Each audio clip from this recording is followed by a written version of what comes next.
Hey, ¿qué pasa? Estás escuchando Arte entre Amigos, el podcast en el que dos amigos arquitectos te acercarán un poco más al arte con un toque informal. Para las personas que aman el arte y para las que aún no saben que lo hacen. ¿Te atreves?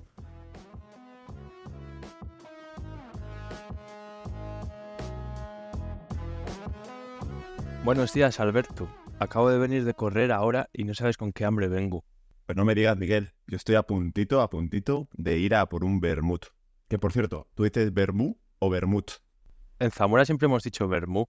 ¿En Ávila cómo? Vermut, una TH, lleva TH. ¿Sabes? Un vermú con su aceitunita, con su naranjita. Hoy vamos a hablar de aceitunas, ¿verdad? Es un buen aperitivo. Una aceituna esférica, ¿A ti cómo te gustan, verdes o negras? verdes. Pues sí, hoy vamos a hablar de Ferran Adrià, del gran chef español, considerado durante muchos años el mejor del mundo y, como tú has dicho, es conocido también por sus esferificaciones. Hoy tenemos un capítulo muy interesante porque vamos a intentar deconstruir cómo un hombrecillo de Hospitalet normal se convierte de repente en el mejor chef del mundo, sin interesar en la cocina de primeras. Es un tema muy bueno a tratar porque es como puede ser una persona en el sitio adecuado, en el momento adecuado. Hoy esperemos que haya mucha creatividad en el podcast, chicos. Así que vamos a ello.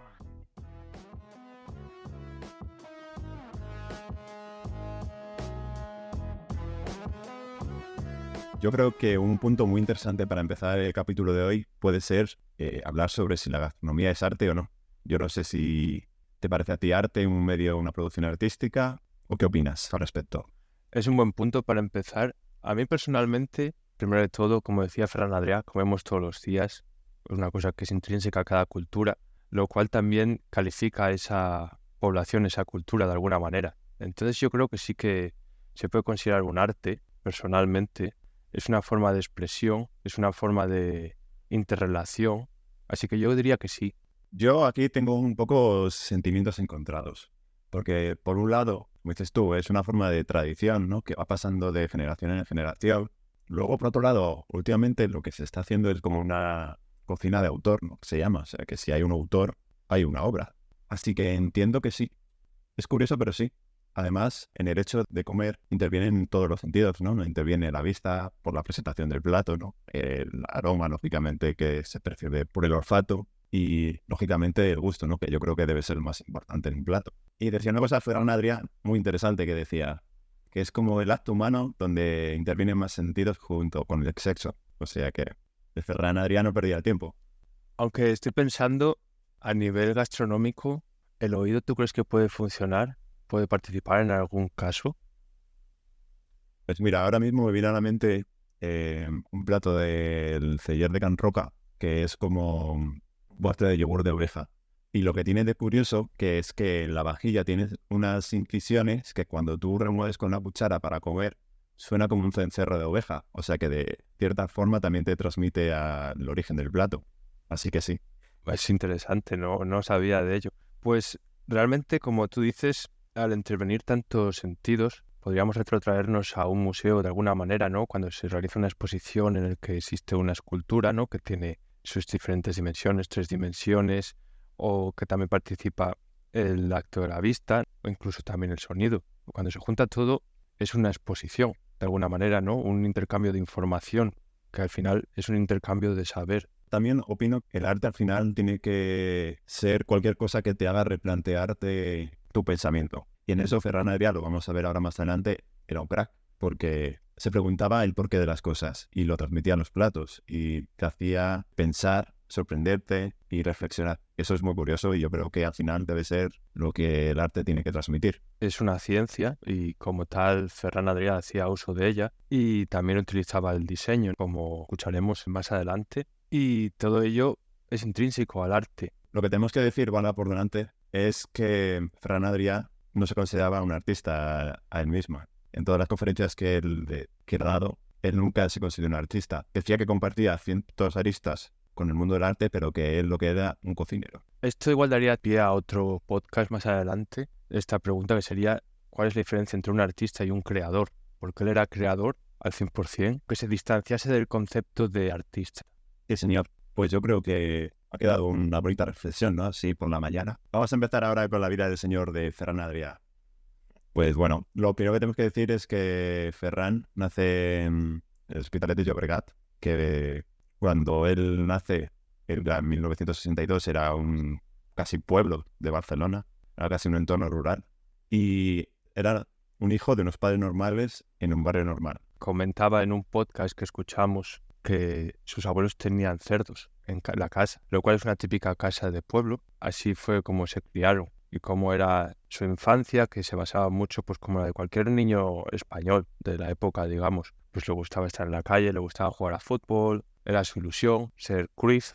Es curioso, ¿no? Porque el año en el que Barça ficha a Cruyff, él va con su padre a ver el debut contra el Granada y obviamente, ¿no? Ve a ese crack y dice, yo quiero ser como él. Claro, no sé si era por el hecho de jugar a fútbol o por el hecho de ser un crack, lo cual consiguió, eso hay que decirlo. Y él después se reía diciendo, luego terminé convirtiéndome en amigo de Cruyff. Y yo, vaya fiera, ¿eh? Sí, pero a ver, lo que queremos destacar aquí es que era un niño que no tenía ninguna ambición de ser cocinero, que la cocina ni había pensado en ella. Y lo que realmente quería él es ser futbolista. Y a los 16 años él le pregunta a su entrenador, oye, ¿me ves que me puedo dedicar a esto? Que es una pregunta muy valiente, ¿no? Para un niño. Sí, a mí me parece digno de alabar que una persona o un adolescente sea capaz de ponerse en el punto de mira de tal manera para poder crecer, para poder tomar decisiones también. El entrenador le dijo que no, que bueno, que pues podía llegar segunda B, tercera, algo sin más de lo que no podía ganarse la vida. Y entonces pues decidió emprender otro camino, el cual sería más por los fogones, porque quería irse de vacaciones a Ibiza, a la party. Claro, imagínate, hay un chico de 17, 18 años que quiere pegarse una buena fiesta. Y su padre, como era un padre totalmente normal, le dice, vale, me parece de puta madre, pero te lo pagas tu machote. Y así empezó, fregando platos en un restaurante, un amigo de su padre. Acabó yéndose a Ibiza, lo cual digamos que lo disfrutaría, quiero pensar, ¿no? Porque si no, igual no hubiera acabado haciendo toda esta carrera. Y siguió trabajando un par de años en diferentes restaurantes, como Pinche también, y formándose hasta que fue a la Mili, cosa que en aquella época todavía existía.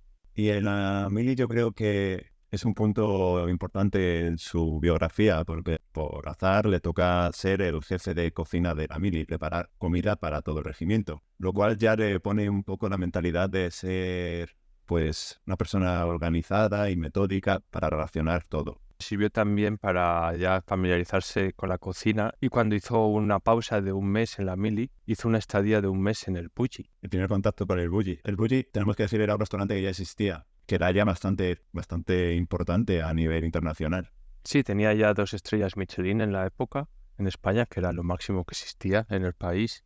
Y bueno, el Bulli, antes de nada, para ubicarlo un poco, es un restaurante, ahora ya no es un restaurante, pero en el momento era un restaurante que se encontraba en Girona, en Cala Montjuïc, y con unas vistas espectaculares, una promenade, todo estaba muy bien relacionado. Estaba ahí en la costa del Cap de Creus, con un paisaje espectacular. Bueno, y en ese primer contacto que tuvo Ferran tras su pausa de sus obligaciones castrenses, quedaron tan contentos con él que Juli Soler, que por aquel entonces estaba en la cocina, le dice, bueno, cuando termines la Mili, te vuelves. Y así empezó todo, ¿no? Podemos decir, con 25 años. De una forma un tanto improvisada, digamos, porque en realidad, si te das cuenta, todo fue surgiendo de una manera orgánica. Totalmente, no tenía ningún mapa, ¿no? En plan de, pues, voy a trabajar aquí para convertirme en mejor chef. No, todo fue surgiendo. Cuando ya acabó la Mili y volvió, continuó trabajando en el Bucci. Para ello empezó a formarse también. Se aprendió el libro de El Práctico, con 6.500 recetas de la gastronomía española. Y Julie, su gran socio y amigo, le recomendó que se formase también en la Nouvelle Cuisine, la cocina francesa. Tenemos que decir que en aquel entonces la cocina francesa era lo más top a nivel mundial. Y la Nouvelle Cuisine era como una repensada a la cocina tradicional, donde se servían raciones más minimalistas, con un cuidado estético y una preocupación ya más artística. Y ahí, en esas clases a las que va a Francia, descubre a Jacques Maximin, que va a ser súper importante en su vida, porque hay una frase que se le graba a fuego en el cerebro, es creatividad es no copiar. Y entonces ese libro que habría aprendido le tiró a tomar por culo y dijo, hala, a crear. Es una gran reflexión si te das cuenta. Creatividad es no copiar. Pero sin embargo, obviamente no es no influenciarse, que es lo que él quería diferenciar también. Y que también, bueno, alguna vez se puede copiar, no pasa nada, pero que no ocultarlo, sino decir, bueno, pues esto se basa en tal cosa y no hay ningún problema en decirlo tampoco, ¿no? Pero no el intentar camuflarlo de alguna manera. Y así es como empezó a crear. Así convirtió al Bulli en el referente del panorama gastronómico, ¿no? Y tenemos que decirlo porque ahora en España estamos habituados a tener chefs muy importantes, pero por aquel entonces no existía la figura del chef como la de ahora. Fue Ferran Adrià el que hizo este cambio de paradigma, el que convirtió la gastronomía española en referente mundial. La gastronomía francesa era la más top del mundo, en la que existían en torno a 15 o 23 estrellas Michelin. Y, por ejemplo, en España no existía ninguno, en Bélgica uno también. Y con Ferran es cuando se produjo ese cambio de paradigma. Es cuando la gastronomía española empezó a coger mucha más importancia a nivel mundial, a nivel global. Y cómo fue el Bulli el centro de formación, el centro de investigación, el centro de creatividad de todo este paradigma. Y lo veremos ahora más adelante, pero la influencia que tiene el Bulli en la cocina española es bestial. Es un punto de referencia. Y tenemos que decir que la tercera estrella la consigue en 1997 y que fue considerado durante 5 años consecutivos el mejor restaurante del mundo. El tipo de gastronomía que existía en aquel momento con la Nouvelle Cuisine, como bien has dicho, era un tema más artístico, más cuidado, y él lo revolucionó, dio un paso más y creó la gastronomía molecular. Y es el que creó también el menú degustación, lo cual quería decir que quería salirse de la tradición más absoluta de primer, segundo plato y postre y entrante quizás, o bueno, como queramos pensarlo. Empezó a hacer otro paradigma también, y así es como se erigió por encima del resto y cómo empezó a labrarse un nombre y cómo empezó a crearse el Bulli como mejor restaurante del mundo. Obviamente repensó que era comer, o sea, que era lo que suponía ir a un tipo de restaurante como estos, que la gente venía en avión, en tren, venía exclusivamente a comer, pues les quería ofrecer una experiencia única. Y me gustaría añadir una cosa, que hablamos de Bulli como mejor restaurante del mundo, que el primer galardón lo consiguió en el 2002, que parece que Ferran Adrià siempre estuvo como la cresta de la ola, pero fueron 20 años los que le consiguió conseguir ese galardón. O sea que el éxito llega después de un trabajo muy largo y muy continuado. Porque una cosa es lo que él decía de que no se considere artista y otra cosa es que no busque el ser exitoso de alguna manera. Las cosas no vienen solamente, como él decía, por arte de magia de alguna manera. Dos personas pueden ser igualmente creativas o talentosas, pero la que más trabaja en este caso es la que conseguía el éxito. Eso es lo que él decía. Yo creo que totalmente de acuerdo con esa reflexión de Ferran. Y por otra parte, cuando decías que el Bulli empezó a erigirse como un centro de investigación, es muy importante mencionar que el Bulli permanecía cerrado durante 6 meses. Solamente habría 6 meses por el tema de su localización, que no era tan fácil de acceder. Y esto le dio una oportunidad de crecer en innovación, ¿no? Porque al estar 6 meses cerrado, teníamos 6 meses para investigar y 6 meses para pensar y tomar perspectiva del trabajo que habían hecho. Y él decía que esos 6 meses que parecía que no estaban haciendo nada, realmente es lo más importante del Bulli, ¿no? Todo el tema de la innovación y de la reflexión. Como él decía, pararse, analizar, innovar e investigar. Y fruto de esta experimentación, no fue solo a nivel estético y de sabores, ¿no? Sino que fue una experimentación científica a través de la cocina molecular, investigando nuevas técnicas que nadie había hecho. Ferran fue muy hábil y supo rodearse de un grupo de gente y especialistas de muchos ámbitos, no solamente del ámbito culinario gastronómico, sino también, por ejemplo, químicos, arquitectos, diseñadores, etcétera, de tal manera que pudieran beber todos de diferentes fuentes, de diferentes inspiraciones.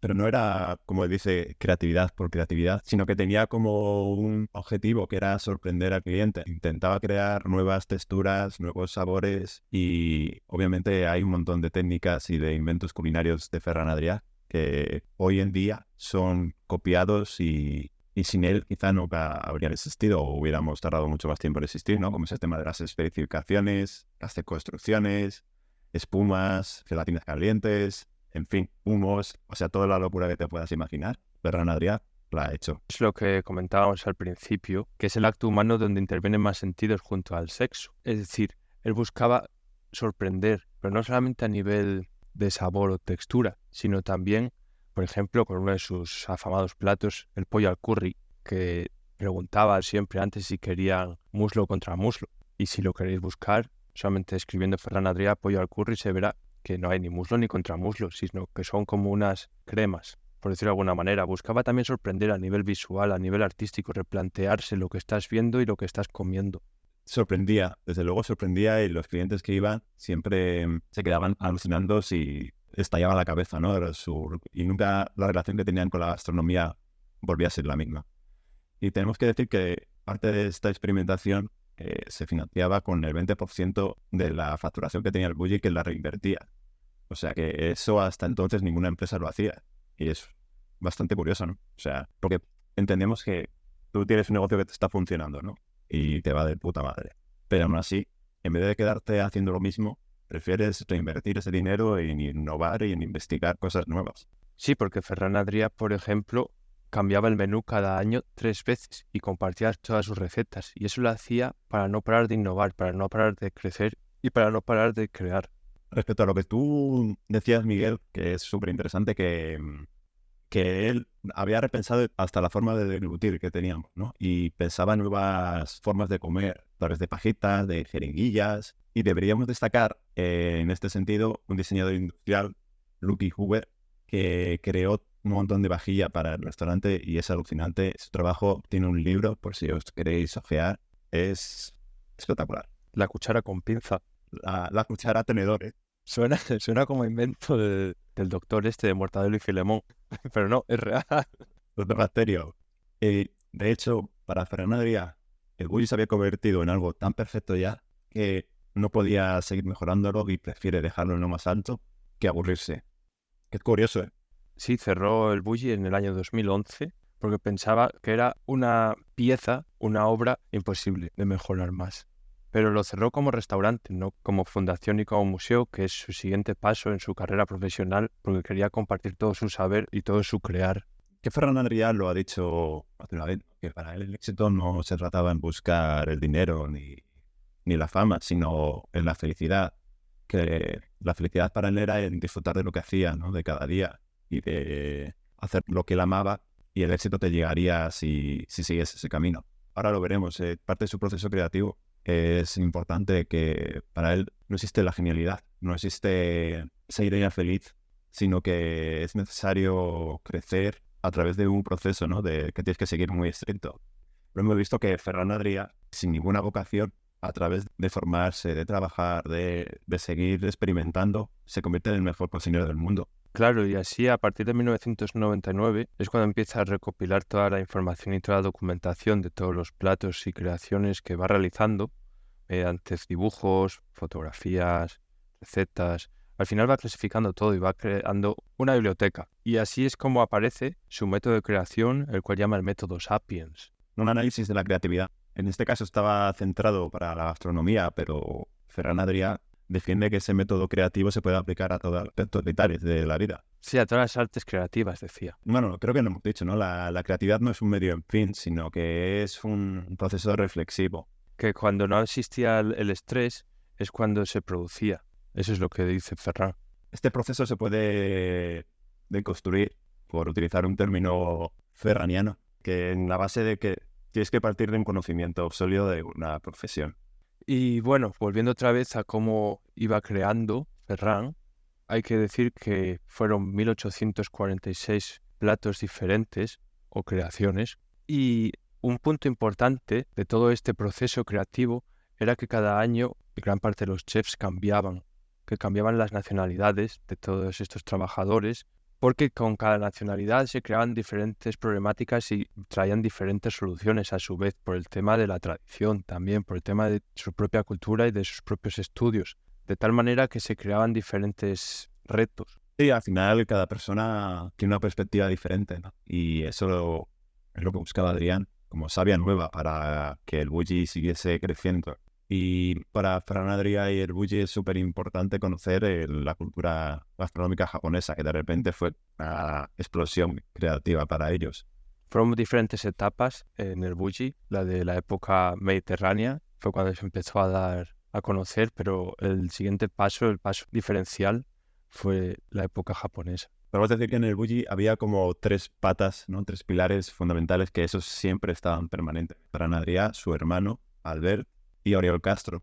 Y lo que es curioso de aquí, por ejemplo, que lo ha dicho muchas veces Adrià, es que ellos no trabajaban a la hora de crear de forma conjunta, sino que cada uno trabajaba independientemente y luego confrontaban las ideas. Buscaba el trabajo en equipo, pero no el brainstorming, lo cual no compartía. Y bueno, lo que buscaban era romper las reglas. Como hemos mencionado antes, el tema de cambiar el menú de degustación cada año, varias veces, era una cosa que no se había hecho antes, porque en la Nouvelle Cuisine era una gastronomía de vanguardias, una cocina de vanguardias en la cual se innovaba mucho, pero eso no quería decir que se haga lo que se hace hoy en día, de andar cambiando el menú cada año. Eso es una cosa nueva que introdujo Ferran. Eso es una cosa que antes no existía. Sí, totalmente. Tenían un método que era crearse problemas para buscar soluciones nuevas, mezclando cosas que aparentemente eran antagónicas e intentar solucionarlos, ¿no? En plan de, bueno, vamos a mezclar una gelatina que sea caliente, que nadie lo ha hecho, con una textura X y un humo, por ejemplo, ¿sabes? O replantearse todo desde una perspectiva nueva. Los helados salados, Por ejemplo, sí, la mezcla del dulce y el salado, sí, el mar y montaña, el mar de pantalla, correcto. la tortilla chips. La tortilla chip, que por cierto yo no os recomiendo si no la habéis hecho y un día tenéis prisa, está bastante conseguida, ¿eh? Dejaremos la receta en el enlace del podcast. A ver, lo que decía Ferran Adrià, y con toda la razón del mundo, es que la creatividad era buscarse la vida, solucionar los problemas. Por ejemplo, no entendía como algún gesto vacuo o algo hecho por un genio, sino como una solución para un problema. De ahí que fuera tan fructífero el que se fueran renovando las plantillas cada año para crear diferentes problemáticas, diferentes situaciones que trajesen nuevas soluciones. Y bueno, como bien estábamos hablando, Ferran supuso un antes y un después y fue una influencia para todo el mundo. Por los fogones del Bulli y por Ferran Adrià han pasado los que hoy en día se consideran los mejores chefs del mundo, como pueden ser Joan Roca, René Redzepi, Máximo Rotura o Antonia Duriz. Y también otros muy famosos a nivel televisivo, como puede ser, por ejemplo, José Andrés, y compartían un montón de recetas, un montón de sabiduría, como bien hemos dicho con, por ejemplo, la tortilla chip, o muchas otras, no lo pensaríamos, pero son creaciones de Ferran Adrià. Es que parece, así dicho como lo has dicho, nombres parecen aleatorios, pero son los actualmente 4 mejores cocineros del chef del mundo. O sea que imagínate la influencia que ha tenido Ferran en la cocina mundial. Increíble. Y es que lo que hacían todos los años, compartía su recetario, lo que les obligaba a tener que innovar, ¿sabes? Para que no les pisara los pies la competencia. Que eso es un método muy generoso también de entenderlo, ¿no? Yo diría que sin Ferran Adrià, el león come gamba no existiría. Ojo, no, eso es cocina nouvelle. El surrealismo en la cocina, madre mía. Masterchef no existiría sin Ferran Adrià. Sí, porque aparte de ser una figura del mundo de la gastronomía, tuvo una repercusión mediática increíble. Apareció un montón en la prensa, ha sido invitado a dar clases en Harvard, él sin ser siquiera universitario, ¿sabes? El caso es que, por ejemplo, Ferran Adrià ha tenido una influencia bestial en el ámbito creativo. Ha querido recoger todo ese saber acumulado del Bulli en una fundación. En 2011 cerró el Bulli Restaurante y es cuando se abrió como concepto el Bulli Foundation y el Bulli 1846. Es una idea que de hecho se ha abierto ahora en el año 2023 de recopilar toda la información de todo lo que ocurrió en el Bulli Restaurante, recetas, el backstage, todo lo que ocurría y cómo compartir el saber a nivel de un museo de gastronomía, uno de los más importantes del mundo. Tenemos que decir que en esta etapa en la que el Bulli como restaurante ha estado cerrado, Ferran se ha ido rodeando de unas grandes mentes en el campo de la ciencia, en el campo de la arquitectura, en el campo de comercio. Incluso de la medicina con inteligencia artificial aplicada a la gastronomía. Porque lo que Ferran Adrià intenta transmitir es que hay muchos expertos en muchos campos, ¿no? Pero no hay como una visión global de la creatividad. Y lo que él dice es que no hay nada peor que un experto para evitar el progreso en un campo. Que lo cual es curioso, ¿verdad? Y suena contradictorio, pero es verdad que muchas veces cuando tienes una visión tan limitada y tan focalizada, pierdes perspectiva y muchas veces te limita la creatividad. Estoy de acuerdo. Y por eso yo creo que la diversidad es tan importante, porque al final te obliga a abrir la mirada y entra un poco de aire fresco, ¿no?, en la mente. Volviendo otra vez a el Bulli 1846, esta fundación, este museo, abre 3 meses al año durante la época de verano y se puede visitar. Y allí se puede encontrar reproducciones de los platos más importantes del Bulli, como podría ser nenúfares, pollo al curry o las esferificaciones, las olivas, muchos, y de entender cómo se producía ese proceso. Como por ejemplo, aunque sea un poco repetitivo volver a mencionar el pollo al curry, ese plato llevaba más de 150 elaboraciones. 150 elaboraciones para un plato son muchísimas. Es que en cierta forma este museo, ¿no?, lo que es como una revisión del trabajo, ¿no?, de una auditoría creativa para entender y deconstruir pues todos los procesos, ¿no?, todos los pasos que se siguieron hasta llegar a esa solución, a través muchas veces de la prueba y el error. Y lo que defiende Ferran Adrià, que es muy interesante, es que muchas veces la gente creativa no analiza su propio trabajo, porque vería que termina copiando o copiándose a sí mismo. Y lo que él defiende es que muchas veces la gente intenta ser siempre disruptiva, pero no se puede. Tienes que tener una base de análisis y de datos para no repetirte. Claro, y tampoco es un problema el copiar a veces, siempre y cuando lo admitas, que no todo es ser innovación en cada momento, que hay momentos en los que se crea más y momentos en los que se crea menos. Y de hecho eso es una actitud vital, el preguntarse el porqué de las cosas, el replantearse todo, que es lo que él hacía. Yo creo que el éxito de Ferran Adrià, yo creo que con esto podemos concluir el capítulo, que lo del vermut me está esperando es verdad, es preguntarse el por qué, o el cómo, el para qué. Porque al final lo bueno que tuvo Ferran es que al venir de un mundo que le daba exactamente igual, porque él la cocina pues se la sudaba básicamente, puedes tener una visión más fresca, ¿no?, y más creativa a la hora de decir, y al gazpacho, ¿por qué no es una salsa?, ¿sabes? O el vino, ¿por qué no se come? Eso lo decía. Claro, parecen chorradas, pero al final es donde existe la creatividad, ¿no?, en preguntarse y replantearse todo, y no intentar conformarse con una visión que nos viene ya dada. Claro, ese intersticio ese entre lo que se asume y lo que podría ser, donde se produce esa fricción, crear las nuevas ideas. Me ha parecido muy interesante este capítulo, sobre todo por el tema de que no necesitas tener una vocación o necesitas ser un genio preadolescente y que deje impresionado a todo el mundo, sino que a través del trabajo y de una metodología puedes alcanzar el éxito en lo que te propongas. Y aquí me surge la siguiente duda, ¿no?, que yo creo que nos podéis dejar en los comentarios. ¿Creativo se nace o se hace? ¿Tú qué opinas, Miguel? Gran pregunta. Yo creo que por una parte se puede tener algo de la cuna, ¿no?, nacer con algún tipo de cualidad especial, capacidad, pero mucho reside en la formación que has tenido desde pequeño, en cómo te vas formando, en lo que te vas inspirando. Es otra vez lo mismo. La creatividad es no copiar, pero eso no quiere decir no influenciarse. Lo que vas viendo es lo que va marcando tu personalidad, tus características y cómo te comportas, de tal manera que desde mi punto de vista, creativo se hace. Creativo se hace porque es con lo que te vas influenciando, es con lo que te va despertando interés, de tal manera que obviamente puedes tener genialidades, pero si no las trabajas o si no las fomentas, no van a llegar a ningún lado, pienso yo. ¿Y tú, Alberto, qué opinas? A mí me parece una pregunta súper interesante, la verdad, y que el propio Ferran hace en plan de ¿Messi es creativo? Yo creo que se puede tener una cierta vibración, ¿no?, con el tema de la creatividad que resuene contigo, en el sentido de que puedes tener unas aptitudes naturales hacia cualquier forma de creación. Más que forma de creación, es una actitud, ¿no?, que puedes tener respecto a cualquier obra o a cualquier proceso creativo. Pero es verdad que es necesario tener una formación, una metodología.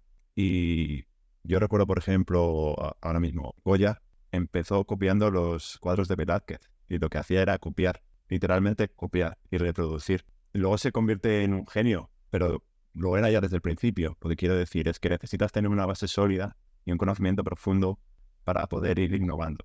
O sea que yo creo que también el creativo se hace. Así que ya está. Y con esta reflexión tan buena nos despedimos. A por el vermú. Vale, chicos.